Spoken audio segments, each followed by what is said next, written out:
Hello, ഇന്ന് നമ്മൾ ഉണ്ടാക്കാൻ പോകുന്നത് ഗുവാക്കാമോളിയാണ്. ലോകത്തിലെ ബെസ്റ്റ് ചമ്മന്തി എന്നാട്ടോ ഇതിനെ പറയുന്നത്. അപ്പോൾ നമുക്ക് ഇത് എങ്ങനെയാണ് ഉണ്ടാക്കുക എന്ന് നോക്കാം. ഇതിന് വേണ്ടിയിട്ട് നല്ല പഴുത്ത അവോക്കാഡോ തന്നെ നോക്കിയെടുക്കണം. നമ്മൾ വാങ്ങുമ്പോൾ പുറം ഭാഗം ഈ ഒരു കളറുള്ളത് നോക്കിയെടുത്താൽ മതി. പച്ച കളറുള്ളതാണ് എടുക്കുന്നതെങ്കിൽ ഉള്ളിൽ നല്ല കയ്പ്പായിരിക്കും. ഇനി നമുക്കിതൊന്ന് മുറിച്ചതിന് ശേഷം ഇതിൻ്റെ പൾപ്പൊക്കെ ഒന്ന് എടുക്കണം. ഡയറ്റൊക്കെ നോക്കുന്നവർക്ക് ഈ ഒരു റെസിപ്പി നല്ല യൂസ്ഫുൾ ആയിരിക്കും. ഇനി നമുക്കിതൊന്ന് സ്മാഷ് ചെയ്തെടുക്കാം.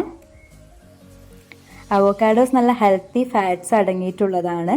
പോരാത്തതിന് ഫൈബേഴ്സ് ആൻഡ് വൈറ്റമിൻസ് റിച്ച് ആണ്. ഇതാ ഞാൻ നന്നായിട്ട് സ്മാഷ് ചെയ്തെടുത്തിട്ടുണ്ട്.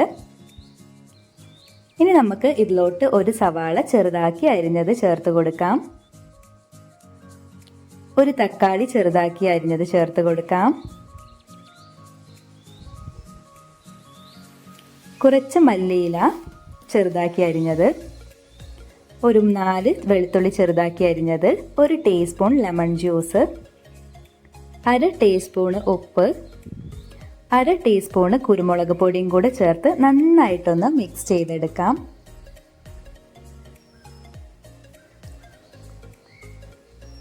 ഇതാ ഇത്രയേ ഉള്ളൂ, നമ്മുടെ ഗുവാക്കാമോളി ഇവിടെ റെഡി ആയിട്ടുണ്ട്. നിങ്ങളും ഒന്ന് ട്രൈ ചെയ്ത് നോക്കൂ കേട്ടോ.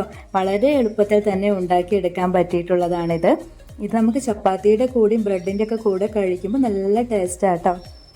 ഞാനിവിടെ ചപ്പാത്തിയാണ് എടുക്കുന്നത്.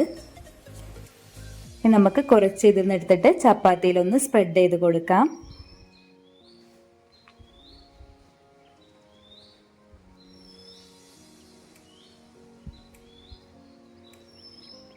ഇനി നമുക്കൊന്ന് റോൾ ചെയ്തെടുക്കാം. അപ്പോൾ ബ്രേക്ക്ഫാസ്റ്റിൻ്റെ കൂടെയൊക്കെ നിങ്ങൾക്ക് ഇത് ഉണ്ടാക്കാവുന്നതാണ്. അപ്പോൾ ഞങ്ങളുടെ ഈ ഒരു വീഡിയോ നിങ്ങൾക്ക് ഇഷ്ടപ്പെട്ടിട്ടുണ്ടെങ്കിൽ ലൈക്ക് ചെയ്യാൻ മറക്കരുത്. ഇത് ഉണ്ടാക്കി നോക്കിയിട്ട് കമൻറ്റ് അറിയിക്കാനും മറക്കരുത്. നമ്മുടെ വീഡിയോ ആദ്യമായിട്ടാണ് കാണുന്നതെങ്കിൽ സബ്സ്ക്രൈബ് ചെയ്യാനും മറക്കരുത്. അപ്പോൾ പുതിയൊരു വീഡിയോ ആയിട്ട് വരുന്നത് വരേക്കും ബൈ.